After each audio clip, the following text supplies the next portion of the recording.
Një aksident i tmerrshëm ka ndodhur mbrëmjen e së premtes në orën 20:55 në aksin rrugor që lidh Korçovën me Gosivarin në fshatin Trapçindoll, ku si pasojë një përplasje të fortë mes tre veturave, kanë humbur jetën 3 persona, ndërsa 8 të tjerë kanë mbetur të lënduar.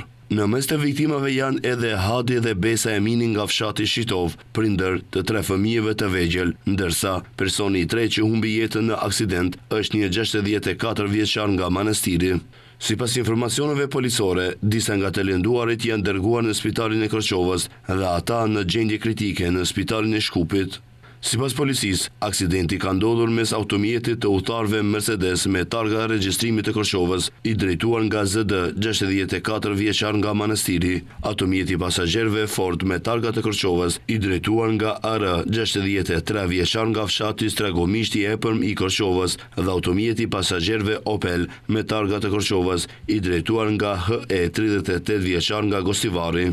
Policia shëroi se drejtuesit e automjeteve ZD dhe HE kanë dëruar jetë në vendngjarje, ndërsa udhëtarja nga automjeti Opel Besa Emini është transportuar për në spitalin e Korçovës, e cila fatkeqësisht nuk ka mundur të mbijetojë lëndimeve dhe ka dëruar jetë. Ndërkaq nga Prokuroria Publike njoftojnë se është kryer kontrolli në vendin e aksidentit të komunikacionit.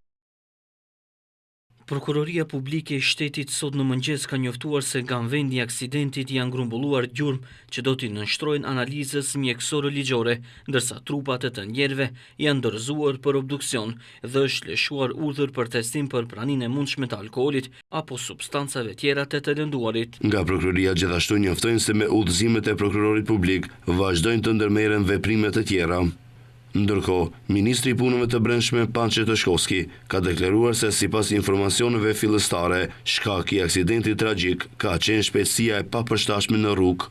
Në aksidentin e trafikut të mbrëmshëm fatkeqësisht kanë humbur jetën 3 persona. Sipas informatave fillestare që kam marrë, ka qenë rasti i shpejtësisë së tepërt nga ana e njërit prej pjesëmarrësve, i cili fatkeqësisht ka ndëruar jetë. Edhe kryetari i komunës së Korçovës Fatmir Dehari ka reaguar në rrjetet sociale pas aksidentit tragjik, i cili shpreh ngushëllime për viktimat dhe uron shërim të shpejtë për të lënduarit.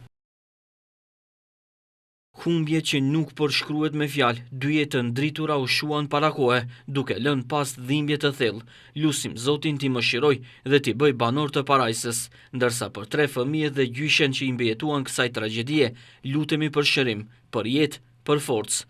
Urojmë që Zoti t'i mbështes me dritën e tij në çdo hap të së ardhmës, si dhe për forcën e durimin për familjarët në këto çaste të rënda. Ndryshe, numri i viktimave në trafik në 3 mujorin e parë të këtij viti është afërsisht i ngjashëm me vitin e kaluar. Shifrat janë katastrofike në krahasim me standardet evropiane.